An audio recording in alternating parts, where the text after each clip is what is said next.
Salut et bienvenue dans cette nouvelle édition de votre émission The Clyde Sharadi Show. Moi, c'est Clyde Salomon Sharadi et je vous remercie d'avance pour les quelques minutes que vous allez consacrer à regarder cette vidéo. Mais avant tout, le générique, on se retrouve juste après.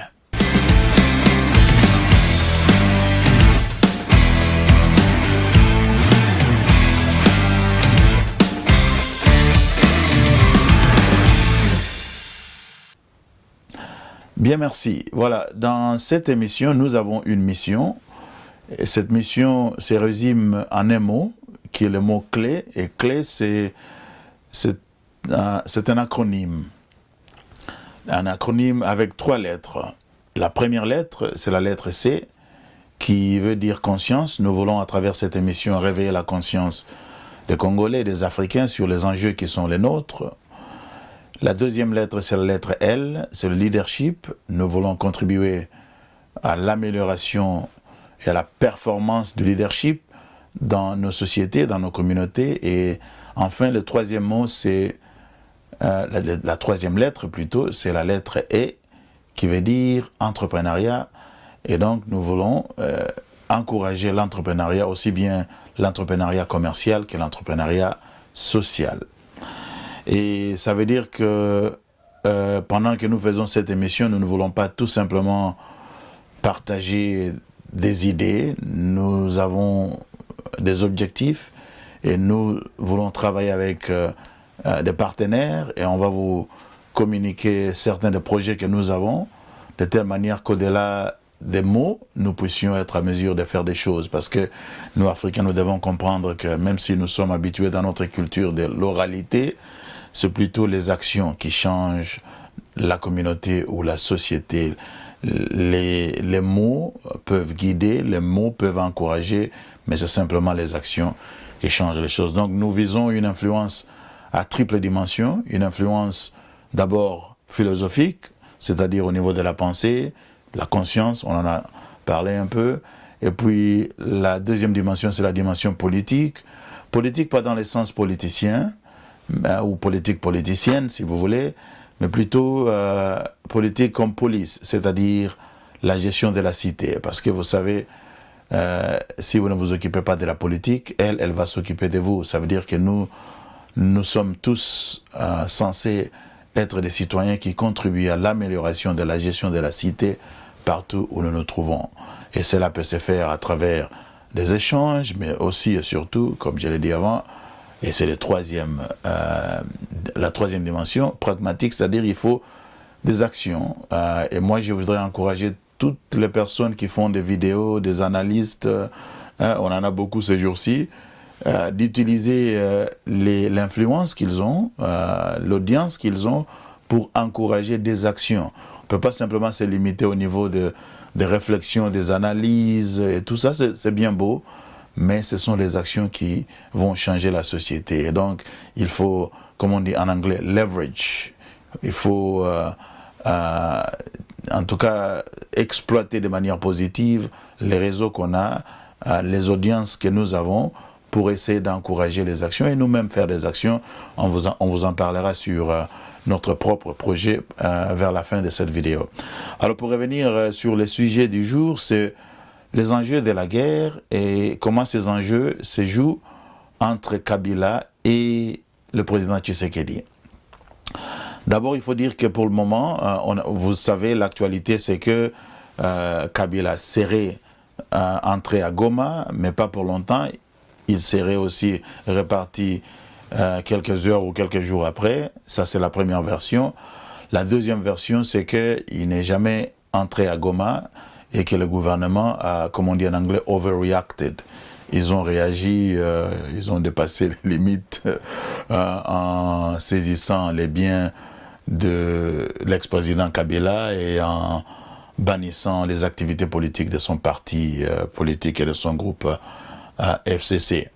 Voilà, on ne sait pas exactement où se trouve la vérité. Il est vrai que on peut quand même supposer que le gouvernement a beaucoup d'informations et qu'ils sont probablement plus informés que la plupart d'entre nous. Et donc, ils ont eu des informations confirmant que Kabila est rentré à Kinshasa, et donc il fallait, en fait, pas à Kinshasa, à Goma, je veux dire, il fallait réagir avec force. Mais les partisans de Kabila disent que non, ça n'a jamais été le cas, et donc, et puis les décisions qui ont été prises, le communiqué qui a été publié par le ministre de la Justice, Justin Mutamba, n'a pas de fondement juridique. Il faudrait aller peut-être au niveau des arrêtés et tout ça, parce qu'on peut contester des arrêtés ministériels. Bon, voilà, ça va évoluer, nous sommes sûrs. Mais ma réflexion aujourd'hui, c'est de voir ces deux personnages, Tshisekedi d'un côté et Kabila de l'autre, comment est-ce qu'ils jouent. C'est un peu un jeu d'échecs ou un jeu de dames. Chacun réfléchit et fait bouger les pions pour éventuellement avoir un avantage sur ces jeux-là. Malheureusement, ce n'est pas un jeu qui se limite au niveau de l'échiquier ou comme un simple jeu de dames, parce que l'avenir des Congolais, en tout cas, est impliqué dans tout ça. Mais essayons de voir comment ces enjeux-là peuvent aboutir et comment est-ce qu'ils peuvent influencer éventuellement la situation qui est la nôtre. Je vais commencer par Kabila. Et avec Kabila, je vais d'abord savoir, en fait, la question c'est qu'est-ce que veut Kabila? Si réellement Kabila est rentré, est allé à Goma, pourquoi est-il allé à Goma?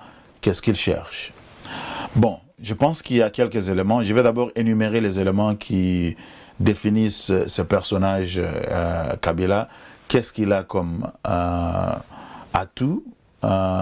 Qu'est-ce qu'il a comme potentialité qui peut éventuellement peser sur la situation de la guerre chez nous?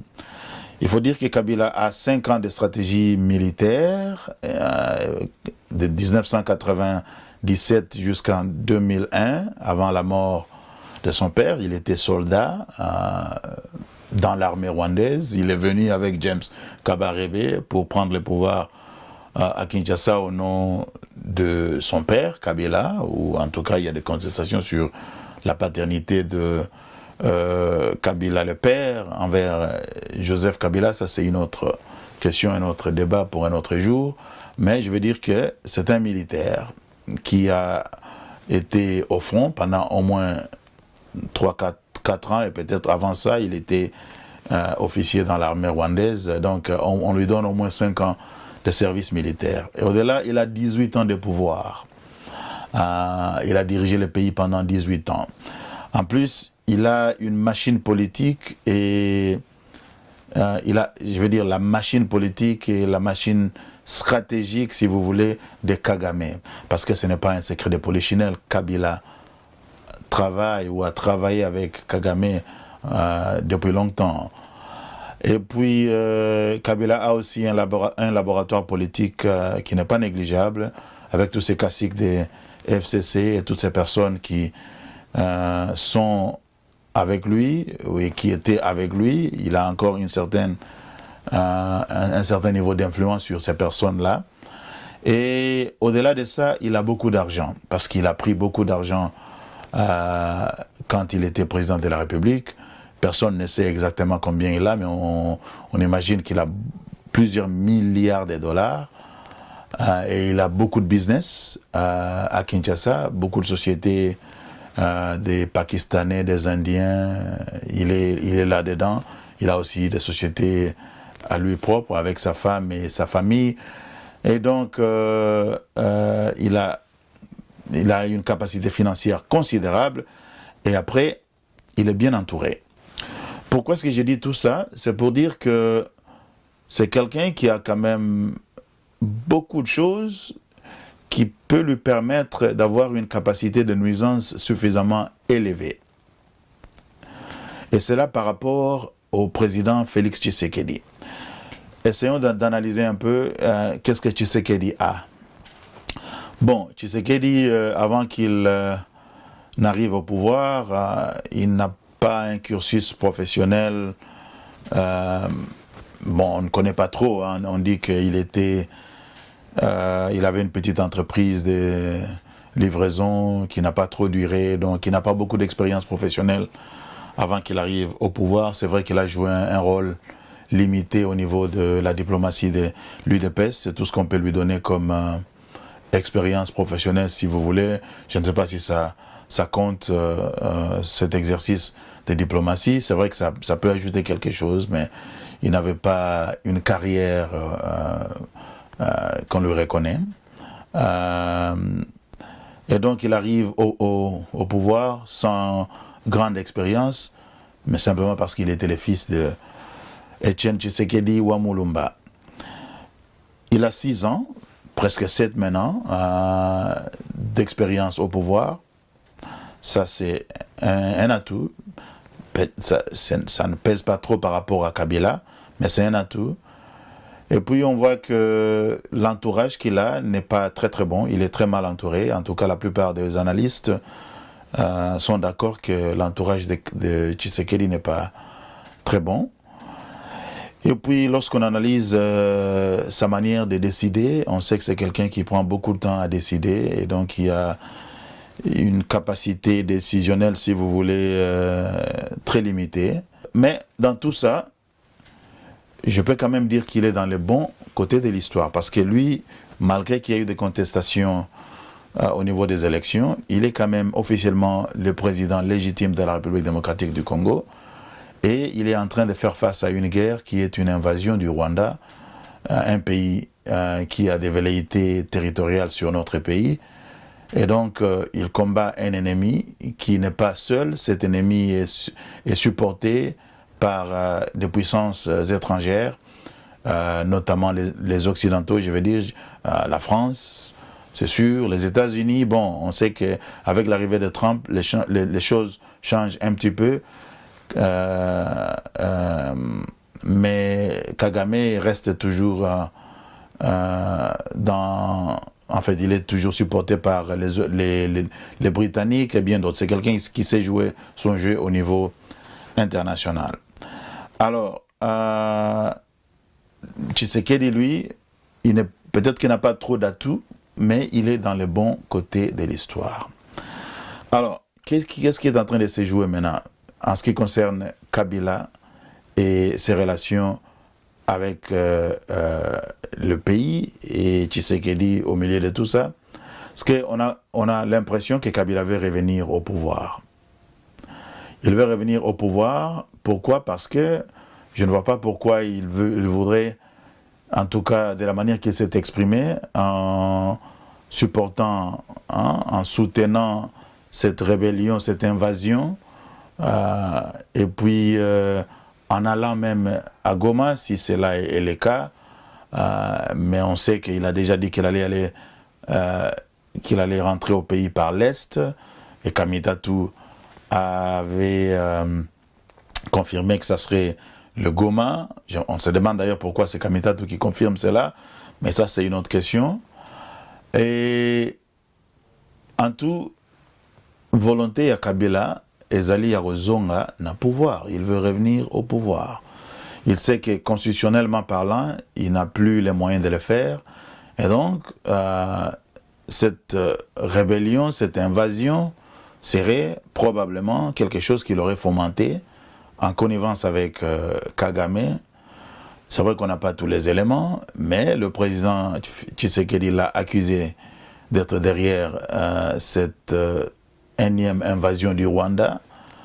On peut quand même croire que Tshisekedi est bien informé, mais il est aussi possible qu'il ne soit pas nécessairement correct quand il dit ça. Mais à supposer que cela est vrai, et lorsqu'on regarde ce qui se passe sur le terrain, on se demande pourquoi Kabila voudrait bien soutenir la rébellion ou l'invasion, excusez-moi, et aller même jusqu'au niveau d'aller à Goma pour aller rencontrer Monsieur Nanga. C'est tout ça, c'est parce qu'il veut peser. Il veut peser pour trouver un moyen lors des négociations, parce que toute guerre finit par des négociations. Celle-ci ne sera pas différente. Je pense qu'il y aura des négociations. Il y en a d'ailleurs déjà. Même les États-Unis qui veulent, en tout cas, soutenir Tshisekedi avec ce mining deal, veulent trouver une solution à l'amiable. Ils n'ont pas nécessairement intérêt à envoyer ni les Marines, ni même Blackwater, parce que tout ça, ça coûte beaucoup d'argent, et il y a toujours un côté politique, en fait, il y a des conséquences politiques de toutes les façons, si des hommes armés, que ce soit dans l'armée régulière, que ce soit les Blackwater, qui sont une armée privée, qui est souvent envoyée pour des missions dans lesquelles on ne veut pas envoyer l'armée officielle, tout ça a quelques implications politiques que Trump voudrait bien ne pas prendre les risques d'encourir, et donc il va nécessairement simplement dire à Kagame, écoutez, cette histoire c'est fini, et puis on va trouver un moyen de vous mettre autour d'une table avec l'autre côté pour trouver une solution. Alors, Kabila qui sait ça, veut peser de telle manière que dans les négociations, qu'il puisse trouver un moyen de revenir au pouvoir, parce que dans les négociations, on va probablement revoir la Constitution, et donc on va passer à la 4e République, et donc ça voudra dire que les 2 mandats de la 3e République ne vont plus compter pour Kabila, et avec la machine politique qu'il a, FCC et son PPRD, avec l'appui et le poids des Nanga, la rébellion, si on peut l'appeler comme ça, M23, tout ça, ça peut lui faciliter la tâche pour revenir aux commandes, pour revenir et poser sa candidature et redevenir président.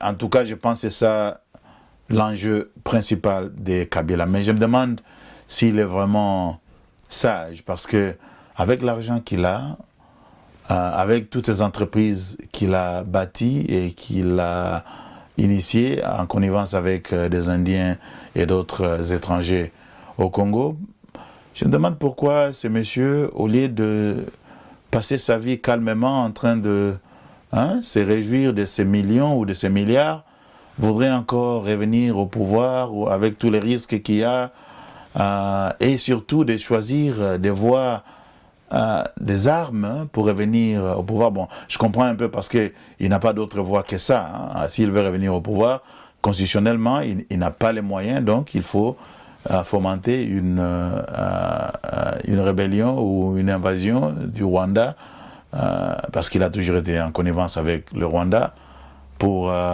l'aider à revenir au pouvoir. Mais c'est très risqué parce que ce n'est plus 1997, ce n'est plus les années 90, nous sommes en 2025, les enjeux ne sont plus les mêmes.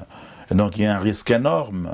Et je crois d'ailleurs qu'il est en train de réaliser qu'il a pris un risque, parce que là, ces entreprises sont déjà bloquées, et lui-même, on va peut-être les juger, même en absentia, et puis un mandat d'arrêt international peut être lancé contre lui, il ne va plus bouger comme il veut, tout ça c'est très difficile.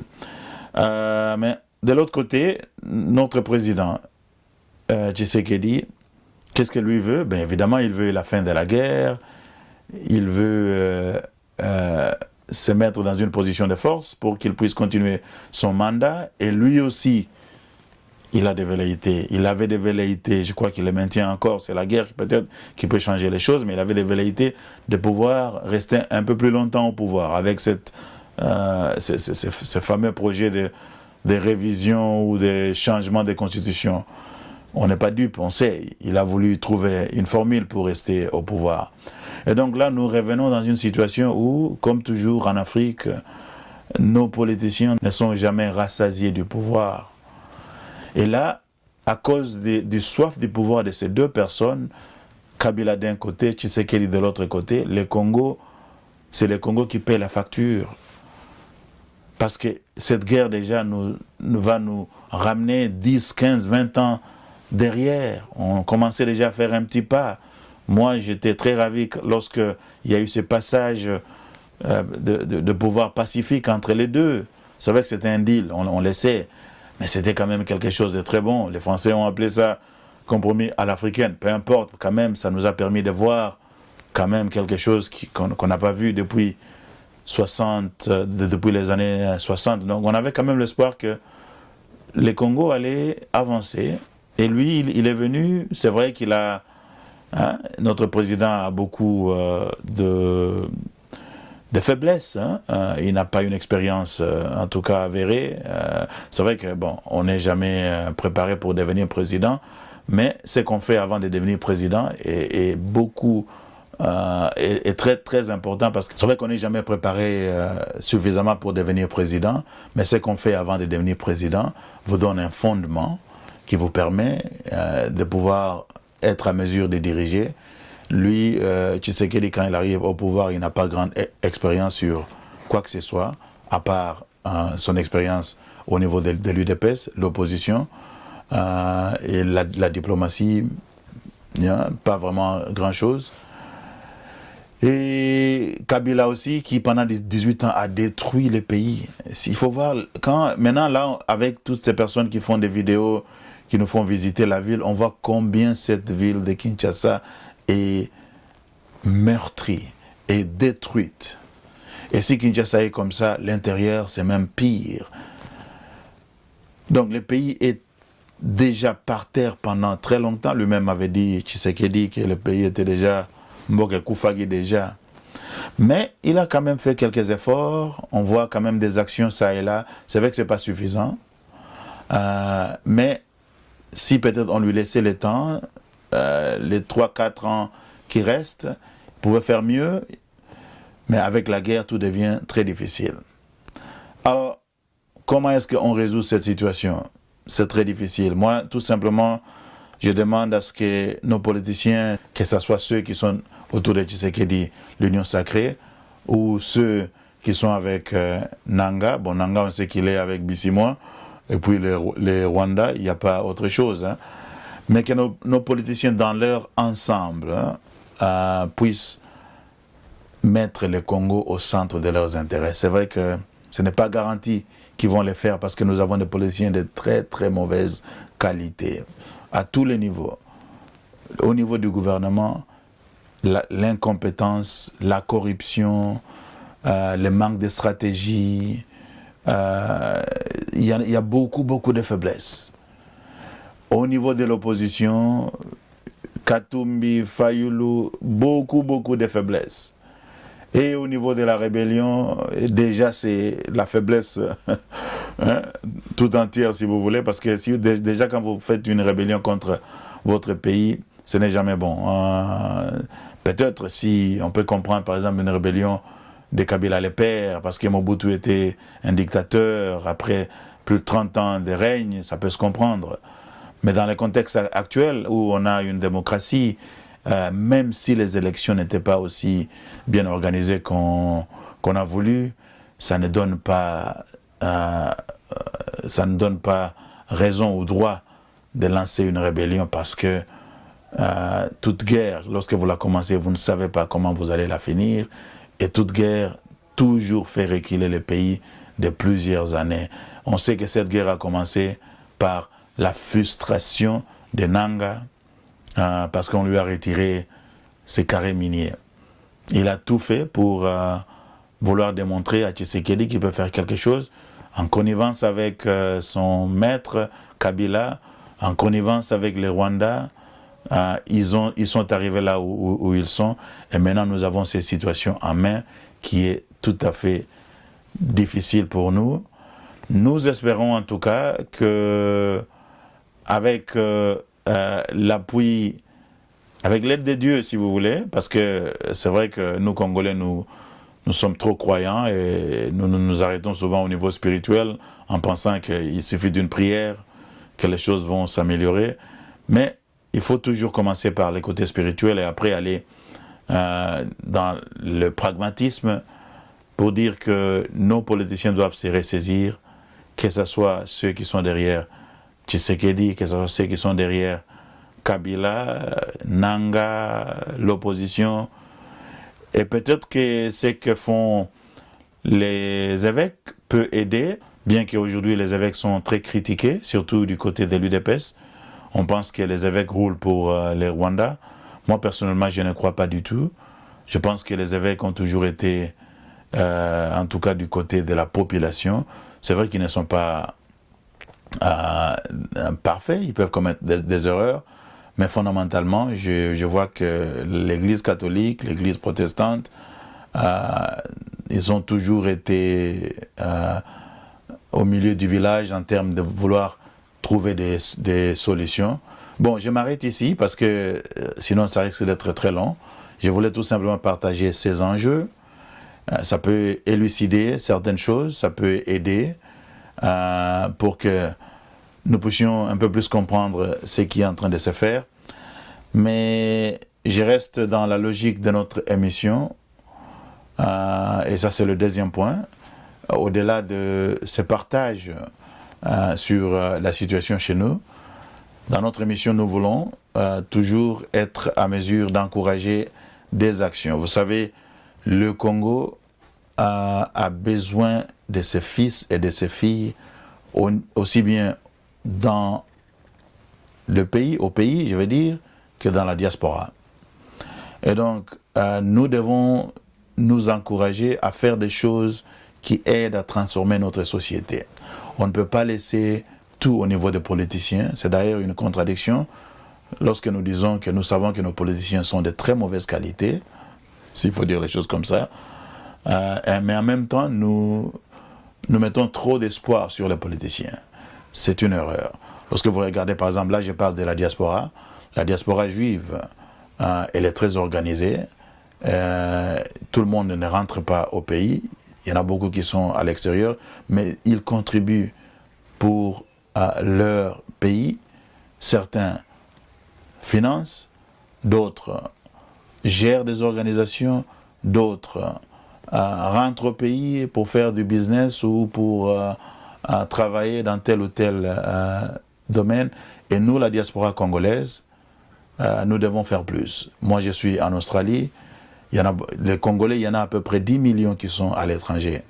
Alors, au lieu simplement de faire des émissions et de nous arrêter au niveau des analyses, c'est une bonne chose parce qu'il faut réveiller les consciences.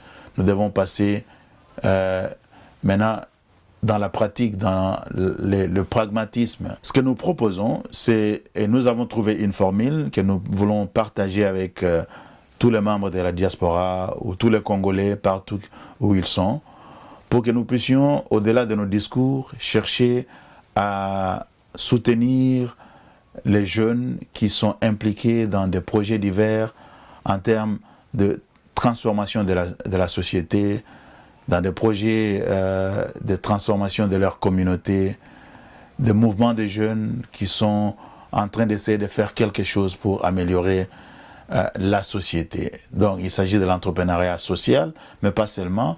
On peut aussi envisager des projets d'entrepreneuriat commercial, mais nous vous invitons, vous qui, peut-être, vous avez toujours voulu faire quelque chose pour le Congo, mais vous ne savez pas comment vous y prendre.